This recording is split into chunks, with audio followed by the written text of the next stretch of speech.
Hello, this is Gabi from Blue Bonnet Crafters, and in this video I want to show you how to weave a triangle. And you see here two triangles. This is the original equilateral triangle. Equilateral means that the sides are all of the same length, and this is a regular for worsted weight yarn, and this is the fine set for sock and fingering yarns.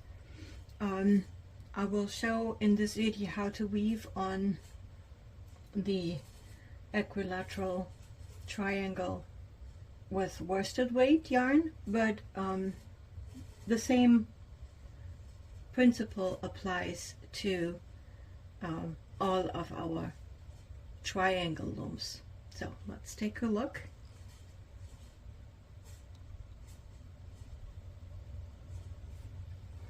I'm trying to zoom in.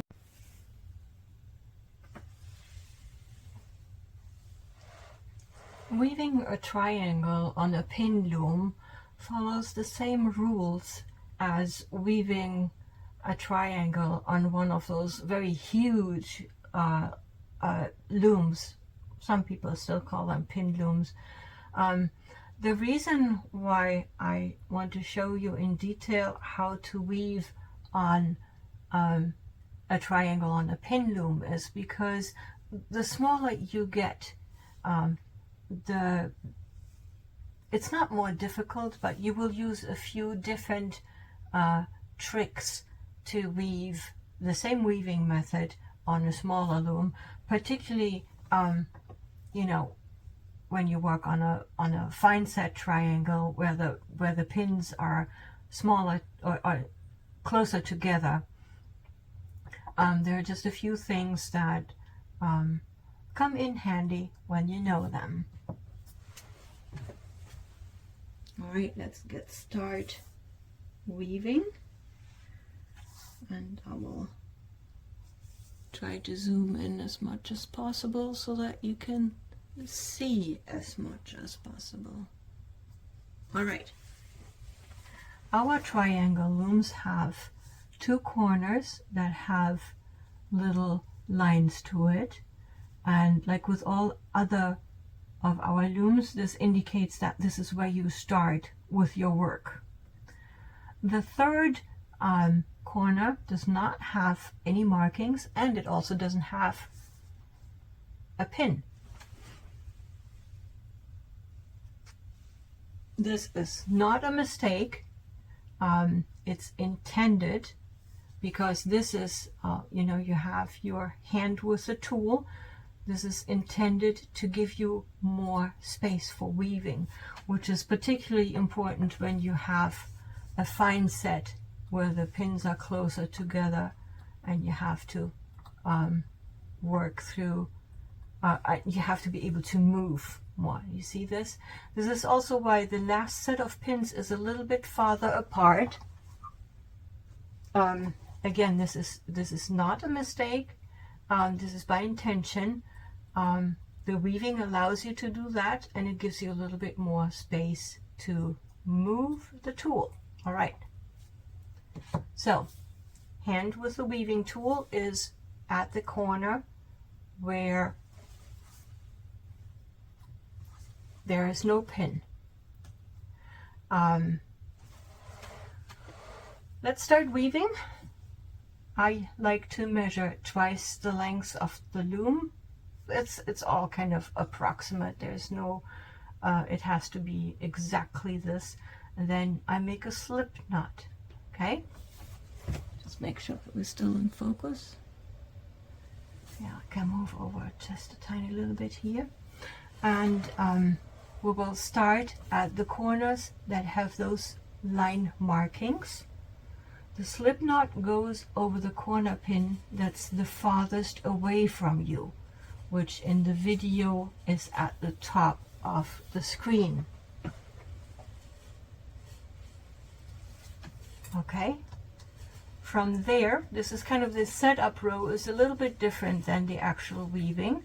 From there we go on the inside of the triangle along this line of pins here, and come out at the bottom pin, or the corner pin with the line that's the closest to you.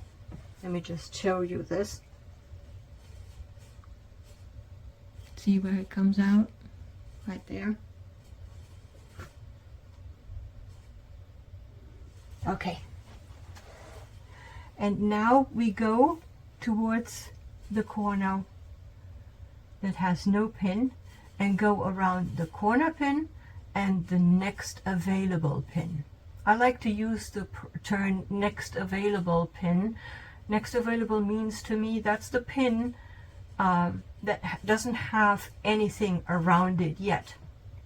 So we're going to change that. We put something around it, which is the working thread. And then we go back to the top around the next available pin at the top. So here's the corner pin that has the slip knot on it. The next available pin that doesn't have anything around it is this one here. We go around that towards the long vertical side and go between the corner pin and the next available pin. The corner pin has the slip knot on it. The next available pin is this one that has nothing on it yet, okay? And now we start actual weaving. With our triangle looms, we always go over first and then under, over, whatever comes next. So over, under, and then you go, I show you this, between the pins. Here's the working yarn, and one down from that, then comes the pin, and then comes the needle. Working yarn, pin, needle, in that sequence.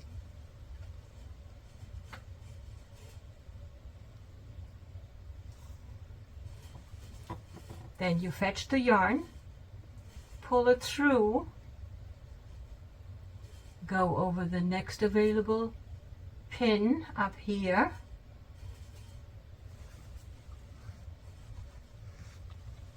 and then on the inside of the triangle you fetch the working yarn and guide it down to the next available pin that's closest to you.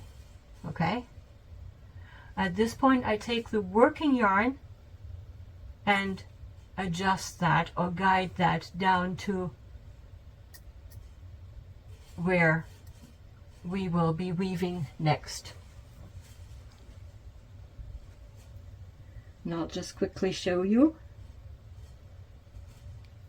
The second pin here now has yarn around it, okay? So the next available pin will be this one. The corner here has yarn around it. The next available pin will be this one.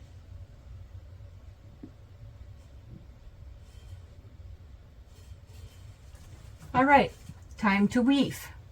And this time we weave down here, which is closest to you. Over, under, and now we have one more warp, so it's over, under, over.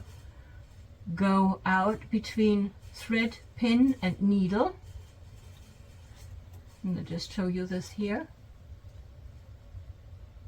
There's where the thread comes out. There's the next available pin that doesn't have anything on it yet. And after that is where the needle comes out.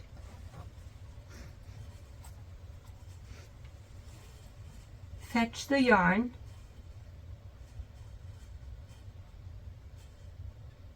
pull it through, put it over the next available pin closest to you. On the inside of the triangle, guide the yarn to the next available pin at the top, and then adjust the working yarn so that it comes out here on this side. There's the loop, there's the yarn, there's the next available pin. All right, let's just make sure. Yep, still in focus. Time to weave. Over, under, over, under. Come out here on the side where the working yarn is, fetch the working yarn, pull it through, over the next available pin on the inside of the triangle, fetch the yarn and carry it down,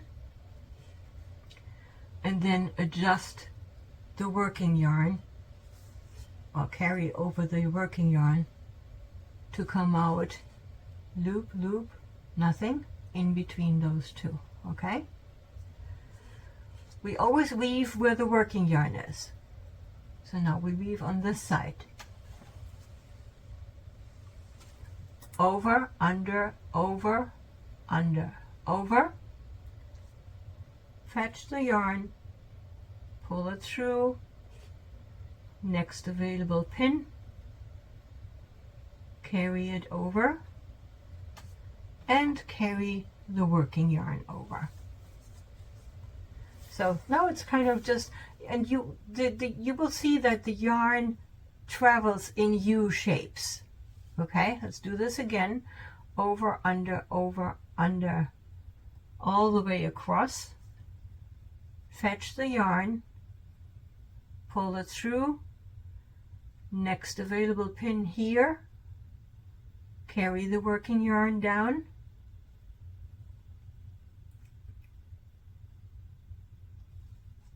here we go. Now you can use the back, the other side, so there's the hook side. You can turn around your weaving tool that looks like a needle, the end that looks like a needle, and you can start packing. Don't pull the yarn. It's good if you have those little arches and you want to have it a little bit loose. You don't want to be able to play the harp on it. Something like this for an average yarn is good. If you work with cotton, you want it even a little bit more loosely. All right, the working yarn is now here towards you. That's where we will weave. Over, under, over, under, over, under. Fetch the yarn over the pin, carry it to the other side, carry the working yarn to the other side. And that's really all there is to it already. So now you just do the same thing. You just, weave up here, carry it through over that pin, carry it towards you, move the working yarn towards you, pack. Now you want to pack to keep that, I call it the corridor. See here where you just see the warps? You want to keep that open for your work. Over, under, all the way across. Fetch the yarn, pin, carry it over, and now on this loom we only have one set of pins left. That indicates that this will be the last time we follow this procedure. So over, under, all the way across, fetch the yarn outside the triangle,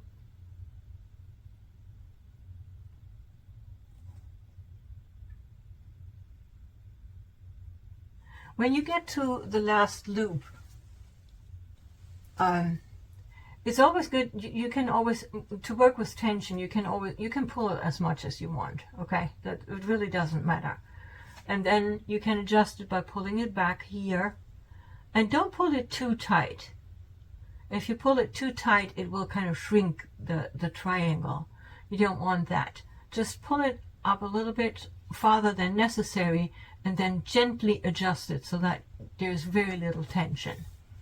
All right, so we're out of pins that have nothing around it.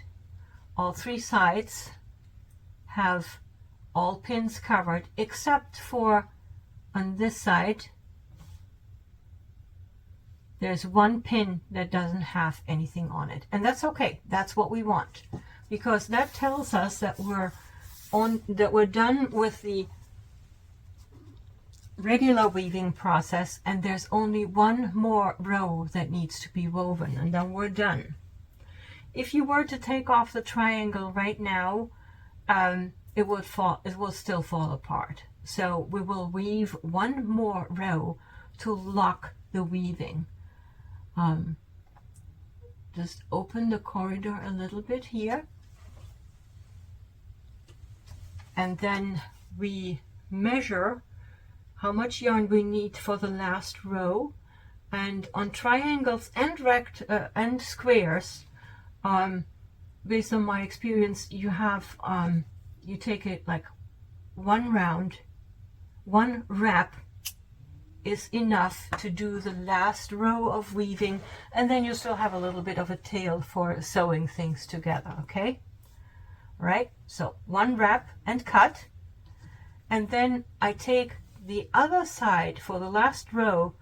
I take the other side of the weaving tool, the one that looks like a needle, and weave over, under, all the way across like this. Okay, and then I thread the needle,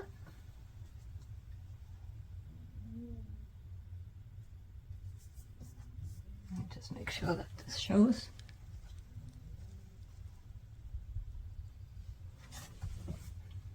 So I thread the needle, and then you can just pull it through like this, which will weave the last row.